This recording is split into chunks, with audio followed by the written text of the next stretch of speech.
안녕하세요, 성도 여러분. 11월 첫째 날 수요 기도에 오신 모든 분들을 주님 안에서 축복합니다. 벌써 11월 달이 되었습니다. 시간이 빠르게 지나갈수록 우리의 믿음 생활 점검하는 것을 게을리해서는 안 될 것입니다.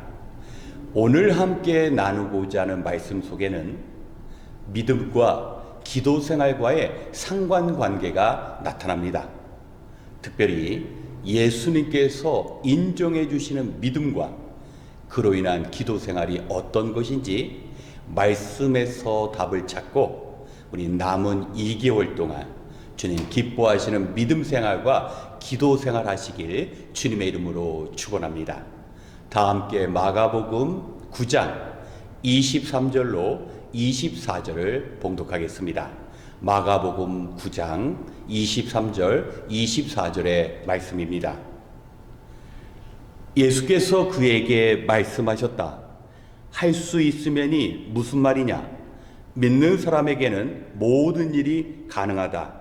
그 아이 아버지는 큰 소리로 외쳐 말했다.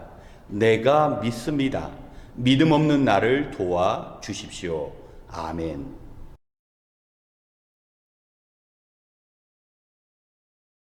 한 사람을 구원하는 믿음은 그 사람을 영생으로 인도할 뿐만 아니라 그 믿음은 그 사람의 영혼의 건강에도 영향을 끼치게 됩니다.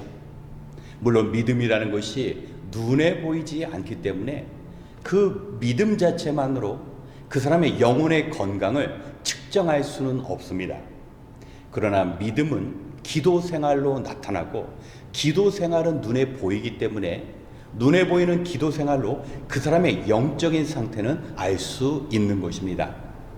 오늘 말씀을 보면 믿음에 관해 무지한 제자들과 또 불완전한 믿음을 가진 한 아이의 아버지가 등장합니다.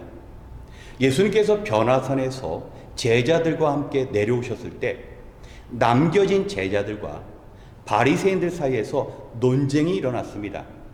귀신 들린 아이를 예수님의 제자들에게 데려왔지만 제자들은 그 아이 안에 있는 귀신을 쫓아낼 수가 없었던 것이었습니다. 그런데 마가복음 6장을 보면 예수님의 제자들은 귀신을 쫓는 권능을 행하였습니다. 그런데 왜 지금은 그런 권능을 행할 수 없었을까요? 주님의 제자들은 과거의 그 귀신을 쫓아낸 능력이 자기들 안에 여전히 존재하는 줄 믿었습니다. 주님과 함께 기도하고 주님 주신 그 능력으로 귀신을 쫓았는데 그 과거의 것이 저절로 여전히 그들 안에 존재하는 줄 알았던 것입니다. 그래서 예수님께서는 그 제자들을 향하여 믿음이 없는 세대요. 그들은 믿음이 없어서 기도하지 않았고 기도하지 않았기 때문에 능력이 나타나지 않았던 것입니다. 그들은 믿음과 이 기도의 상관관계 그리고 기도와 능력과의 그 연관에 대해서 몰랐던 것입니다. 그래서 예수님께서 귀신 들린 아이를 데려오게 하셨을 때 그 아이의 아버지가 할 수 있거든 이 아이 예수님께서 하실 수 있다면 만약에 불가능하다면 어쩔 수 없지만 예수님의 능력으로 가능하다면 이 아이를 온전케 하여 주시옵소서. 그래서 주님께서는 할 수 있거든이 무슨 말이냐? 지금 이 아이의 아버지는 믿음은 있었지만 불완전한 믿음이 있었습니다. 예수님께 자기의 아이를 데려가면 문제가 해결될 줄 믿었지만 정말 예수님께서 제자들도 쫓아내지 못한 그 귀신을 쫓아낼 수 있을까 하는 불완전한 믿음이 있었습니다. 그래서 이 아이의 아버지는 나는 믿습니다. 나의 믿음 없음을 도와주시옵소서. 이것이 믿음의 역설입니다. 믿음이 있어서 그 자리에 나왔지만 예수님을 전적으로 신뢰하지는 못했습니다.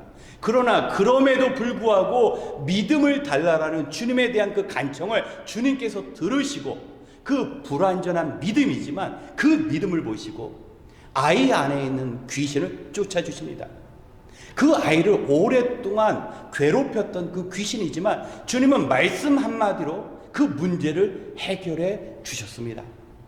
사랑하는 성도 여러분, 우리가 기도한다라는 것, 분명히 기도에 관하여 우리는 알고 있습니다. 그런데 쉽게 기도가 되어지지 않습니다.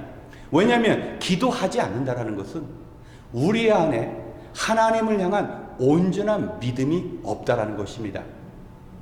우리가 죄에 대하여 둔하여지면 영의 눈이 어두워져서 하나님을 온전히 바라볼 수가 없습니다. 하나님을 온전히 바라볼 수 없을 때 하나님의 능력도 우리가 믿어지지 않는 것입니다. 그래서 문제가 생기면 기도하기보다는 마치 제자들이 자기 안에서 답을 찾고 자기 안에서 능력을 찾으려고 하는 것처럼 그렇게 문제를 해결하다가 결국 낙심할 때가 많다라는 것입니다. 우리가 기도할 때는 믿음이 있어야 합니다.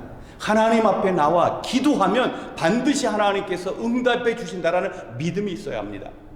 그러나 또 필요한 것이 있습니다. 기도의 훈련입니다. 믿음 가지고 주님 앞에 나왔지만 우리가 기도의 훈련이 되어지지 않으면 그 기도의 자리에서 정말 하나님께 나가는 일이 어렵습니다. 잠시 몇 번 시도하고 기도가 안 되고 기도가 안 되니 응답이 이루어지지 않을 거라고 생각하고 포기할 때가 많습니다. 그래서 평상시에 기도해야 기도 가운데 만난 하나님, 그 기도의 능력을 알고 주님 앞에 나가는 그 과정이 힘들고 어렵더라도 참고 인내해서 마침내 주님의 능력으로 문제를 해결할 수 있는 것입니다. 사랑하는 성도 여러분, 지금은 기도해야 할 때입니다. 우리는 말세를 살아갑니다. 또한 우리 앞에 해결돼야 할 많은 문제들이 있는데 그 문제들을 해결해 주시는 분이 하나님이라는 굳건한 믿음, 그리고 내가 부족함에도 불구하고 내가 불완전한 믿음에도 불구하고 그 믿음을 보시고 우리의 문제를 해결해 주시는 하나님을 바라볼 때 우리는 담대하게 하나님 앞에 나아갈 수 있는 것입니다. 오늘 우리 안에 우리를 구원으로 인도하는 그 믿음이 있습니다. 그런데 이제 그 믿음이 우리의 영혼을 건강케 해야 합니다.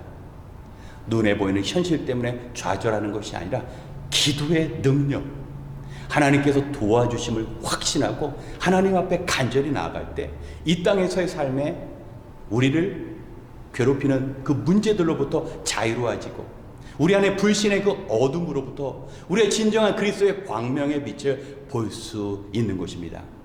사랑하는 성도 여러분, 오늘 말씀 붙잡고 남은 2개월, 이 11월, 12월 믿음 가지고 기도하고 기도함으로 삶의 문제 해결하시는 그 능력을 체험하시고 남은 생에도 이 믿음, 기도의 능력 가운데서 하나님의 그 능력을 체험하시는 성도 여러분 되시길 주님의 이름으로 축원합니다.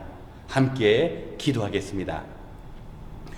참 좋으신 하나님, 11월을 새롭게 시작하며 오늘도 주님의 은혜를 구하며 이 자리에 나왔습니다. 참으로 거칠고 메마른 세상이지만 우리의 상황과 처지를 아시는 주님께서 우리와 함께 하시기를 간구합니다. 특별히 이 기도의 자리를 사모하게 하시사 기적을 행하시는 주님과의 만남이 이루어지는 자리가 되게 하여 주시옵소서.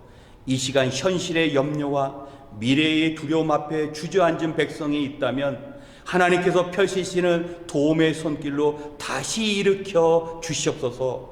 이제는 자신의 일에만 파묻혀 사는 것이 아니라 하나님의 뜻을 이루기 위하여 기도하고 온몸으로 봉사하는 삶을 살게 도와 주시옵소서. 교회를 향한 우리의 소원이 성도된 우리의 희생과 결단으로 이루어지기를 원합니다. 하나님, 이 시간 한마음 한뜻으로 기도할 때 비록 수고와 염려의 짐을 지고 이 자리에 나왔을지라도 말씀을 기억하여 믿음으로 기도할 때 마음의 평안과 더불어 도우시는 하나님의 손길을 경험하는 은혜 내려 주시옵소서. 모든 것을 감사드리며 우리의 도움이신 예수님의 이름으로 기도드렸습니다. 아멘. 이 시간 오늘 들은 말씀을 기억하시며 우리의 기도 생활을 위하여 간구하겠습니다. 벌써 11월의 첫째 주를 맞이하고 있습니다. 여전히 분주한 상황 가운데 성도들에게 기도하는 일은 점점 어려워지고 있습니다.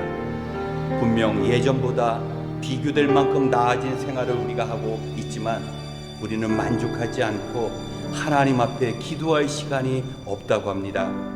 성도는 형편과 여유가 있어서 기도하는 것이 아니라 믿음으로 주신 사명 감당하기 위하여 기도하는 것입니다.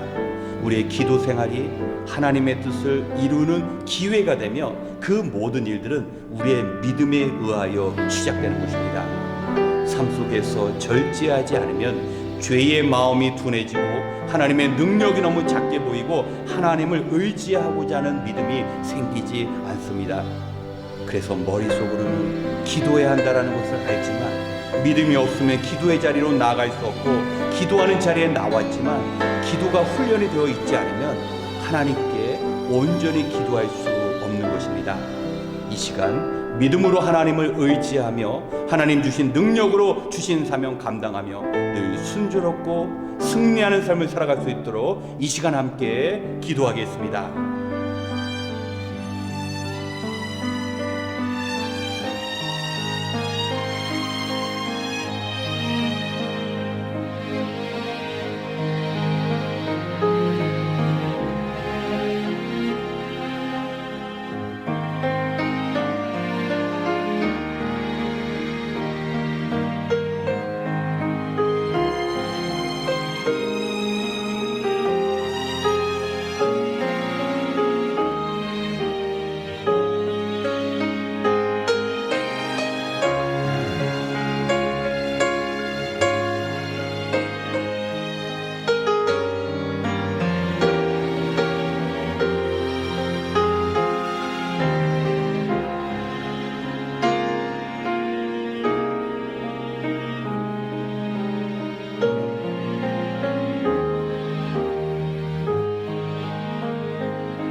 두 번째, 우리의 일터를 위하여 기도하겠습니다.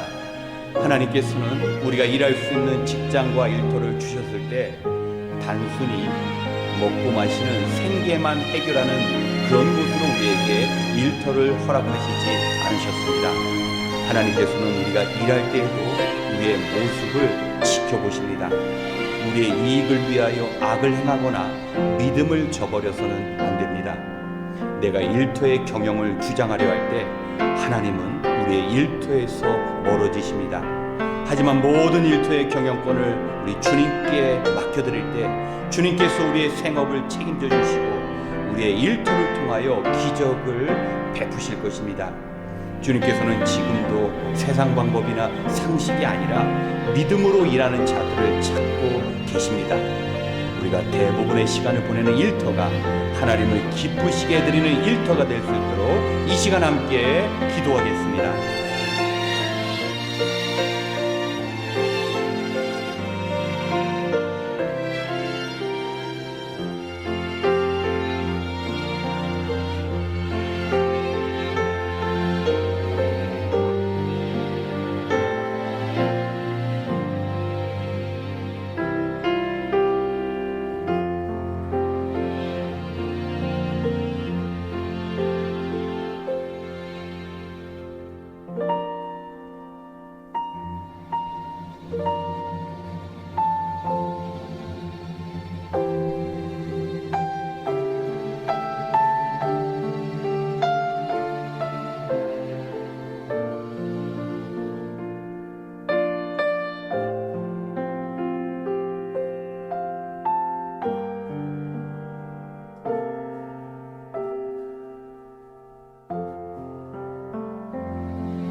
세 번째, 생명의 삶을 위하여 기도하겠습니다.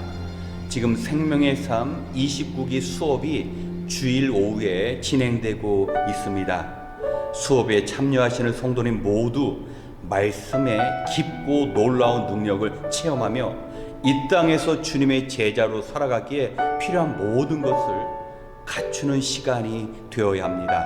생명의 삶을 통하여 주님과 교회 충성, 봉사, 헌신하는 삶을 살아갈 수 있어야 합니다.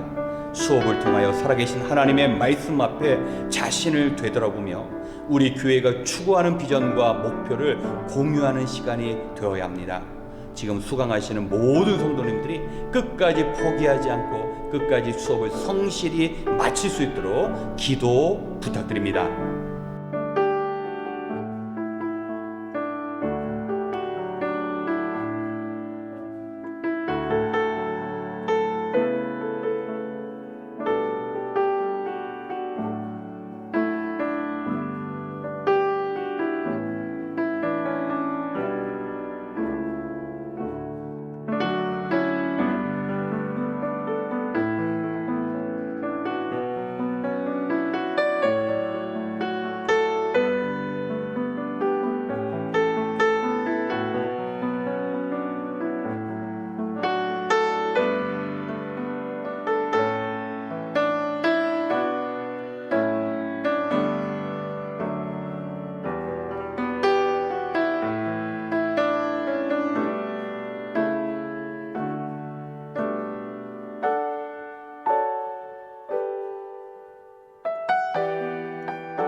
마지막으로 우리가 살고 있는 미국을 위하여 기도하겠습니다. 우리가 살고 있는 이 나라는 참된 예배의 삶을 위해 청교도 정신으로 세워진 나라인데 어느덧 악한 문화가 이 땅을 지배하기 시작했습니다. 사람들을 무기력하게 만드는 술과 마약, 무분별한 총기 사용, 게다가 할로윈과 같은 비성경적이고 이방적인 문화가 사람들 사이에 침투해 들어가고 있습니다. 성경은 악은 모든 모양이라도 버리라 말씀하지만 크리스찬들도 할로윈을 하나의 그저 단순한 문화로 생각하면서 대수롭지 않게 즐기고 있습니다. 미국은 넓은 영토와 천연자원, 우수한 인재와 경제력 등 하나님이 주신 축복을 누리는 나라입니다. 그리고 이 모든 축복은 사명 감당하기 위하여 하나님께서 허락하신 것입니다. 이 땅에서 주어진 이 모든 축복이 하나님을 영화롭게 하고 사탄을 기쁘게 하는 일이 되지 않도록 이 나라를 위하여 기도하신 이후에 이어 개인 기도 시간을 갖겠습니다. 함께 기도하겠습니다.